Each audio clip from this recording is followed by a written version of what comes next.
नमस्कार शेतकरी मित्रांनो, मी परमेश्वर आबासाहेब थोरात, राहणार शिवणी तालुका जिल्हा बीड।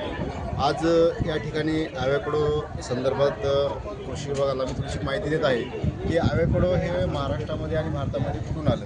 तर प्राचीन कालापासून याची शेती बाहेर देशामध्ये होत आहे। अमेरिका, जपान, इस्रायल, केनिया अशा देशामध्ये याची शेती होत आहे। तर आपण ट्रायल बेसवर 2018मध्ये ॲव्होकाडोची लागवड करण्यासाठी सुरुवात केली होती आणि 2018ला लागवड केल्याच्यानंतर 18, 19, 20 तर 20मध्ये आपल्याला उत्पादन सुरू झालं आणि बाहेर देशातली शेती जशी आहे तशीच आपल्या महाराष्ट्रामध्ये ॲव्होकाडोची शेती होत आहे।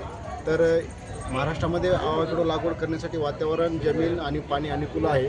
तर भविष्यासाठी आणि एक शेतकऱ्यांना एक गोल्डन संधी म्हणून ॲव्होकाडो हे भविष्यासाठी शेतकऱ्याला नगदी पीक म्हणून मिळणार आहे। त्यासाठीच इतर शेतकऱ्यांनी जास्तीत जास्त ॲव्होकाडो या शेतीकडे वळलं पाहिजे। तर आपण पिकवल्याला विकत नाही, विकाय गेलं तर आपल्याला भाव मिळत नाही। त्यासाठी आपण नगदी पिकाकडे वळणं हे गरजेचं, काळाची गरज आहे। निसर्ग बदलला आहे, माणूस बदलला आहे, आता शेतीमध्ये सुद्धा बदल करणं गरजेचं आहे।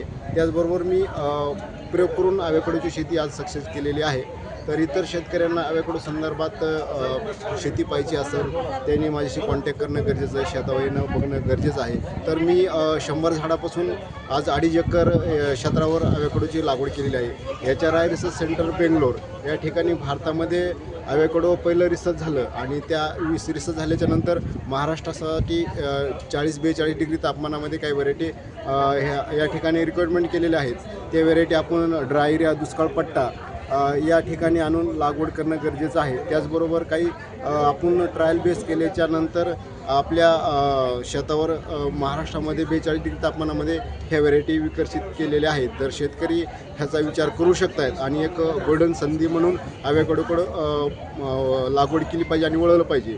त्याचबरोबर मला कृषी प्रदर्शनामध्ये आत्मा अंतर्गत प्रकल्प संचालक आत्मा छत्रपती संभाजीनगर यांनी मला या ठिकाणी फळं ठेवण्याची आणि बोलण्याची संधी दिली, त्याबद्दल मी त्यांच्या मनापासून आभारी आहे।